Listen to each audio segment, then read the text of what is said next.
What would you do if the woman who whispered, "I love you," over coffee in your kitchen kissed another man goodbye before lunch, while you were still replaying her smile in your head?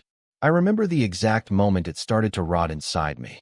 It was 12:47 p.m., and my phone screen glowed against the steering wheel of my parked car on West 34th Street in Manhattan. I wasn't supposed to be there. I had left work early, a migraine excuse I didn't even need to sell. Something had been wrong for weeks, and that day, I followed it. Across the street, outside a glass-front cafe wedged between a dry cleaner and a nail salon, I saw her. Emily, my wife. She laughed, too freely, too openly, and then she leaned in and kissed him like I hadn't existed for years. Not a mistake. Not hesitation. Practice. And just before they pulled apart, she said something that made him grin. I couldn't hear it, but I needed to. If you genuinely enjoy our stories, please subscribe to the channel. Tell us where you're from and what time it is right now. It's always fascinating to know how far our story flows. That morning, she had kissed me the same way. Same lips. Same softness. "Love you," she said, sliding her coffee mug into the sink like it was any other Tuesday. I had watched her leave our apartment on Lexington Avenue, her heels tapping against the hardwood floor, her perfume trailing behind her like a memory I didn't know was already dead. And by noon, she was someone else's. I didn't confront her. That's the part people never understand. They think betrayal demands explosion, screaming, immediate justice. But no, real destruction takes patience. That afternoon, I sat in my car until they left together. He drove a black Audi, clean, polished, smug. She got in like she belonged there. I followed them. 2 blocks. 3. Then onto FDR Drive. They didn't notice me. People like them never do. They ended up at a boutique hotel on East 58th Street.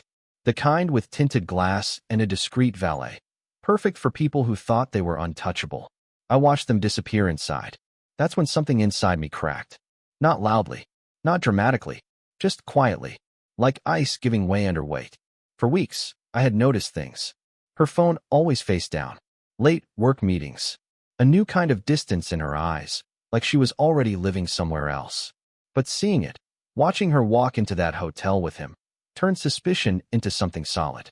Something real. Something I could destroy. That night, she came home smiling. "Long day," she said, kicking off her heels. I nodded. Same. She kissed me again, and I let her. Because by then, I had already decided I wasn't going to lose everything. She was. The next few weeks became a quiet war. I started small. Her phone. She thought she was careful. Deleted messages. Hidden apps. But she reused a password. Emily always reused passwords. Within an hour, I was inside everything. Texts. Photos. Videos. There were hundreds. His name was Daniel. Real estate broker. Married too, of course. They mocked me. That was the worst part. "He's so predictable," she wrote once. "He doesn't even notice," Daniel replied. I read that message 3 times. Then I smiled. Because I had noticed everything. I just hadn't acted yet. I began documenting. Screenshots. Call logs. Location data. Every hotel receipt she thought was invisible. Every lie she told. I hired a private investigator. Cash. No paper trail. He followed them further than I ever could. Caught them entering parking garages in Brooklyn, slipping into rented condos in Soho. I built a timeline so precise it could suffocate them. Meanwhile, at home, she changed. Colder. Sharper. "You've been distant," she said one night, flipping the accusation onto me. I almost laughed. "I've just been busy." She studied me like she was trying to see through something. But she couldn't, because I had already become someone she didn't recognize. Someone she should have been afraid of. The humiliation came in waves. Family dinners where she held my hand under the table, texting him with the other. Friends asking when we'd have kids. Her smiling like she hadn't already destroyed us. Each moment fed the fire, and I let it burn. Because revenge, real revenge, needs time to grow teeth. I contacted a lawyer. Then another.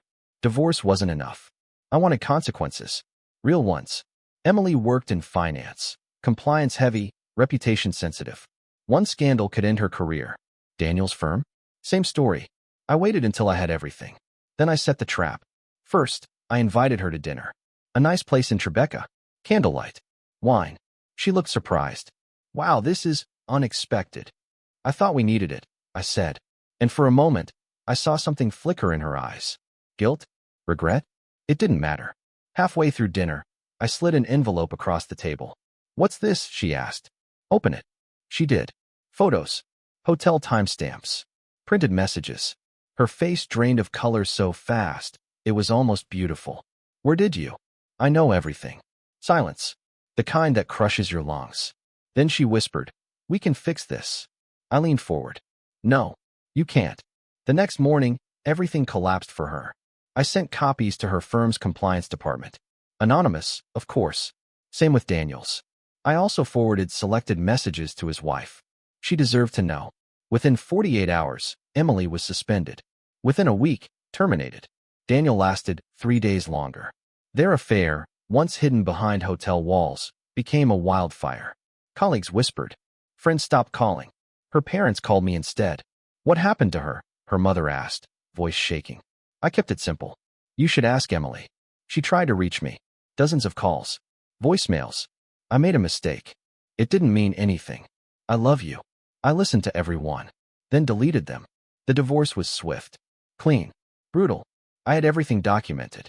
Infidelity clauses triggered. Assets split heavily in my favor. She fought, at first, then folded, because there was nothing left to stand on. The last time I saw her was outside the courthouse in Lower Manhattan. No makeup. No confidence. Just empty. "Why did you do this to me?" she asked. I looked at her for a long time. "You did this to yourself." She shook her head, tears spilling. "I loved you." I almost believed her. Almost. But love doesn't sneak into hotel rooms at noon. Love doesn't laugh about betrayal over text. So I walked away. No anger. No shouting. Just silence. Months later, I passed that same cafe on West 34th Street. Same glass windows. Same afternoon light. But she wasn't there. Neither was he. Just strangers living their ordinary lives. And for the first time in a long time, I felt nothing. Not relief. Not victory. Just quiet. Because in the end, revenge didn't bring me peace. It just made sure she would never have it either. The end.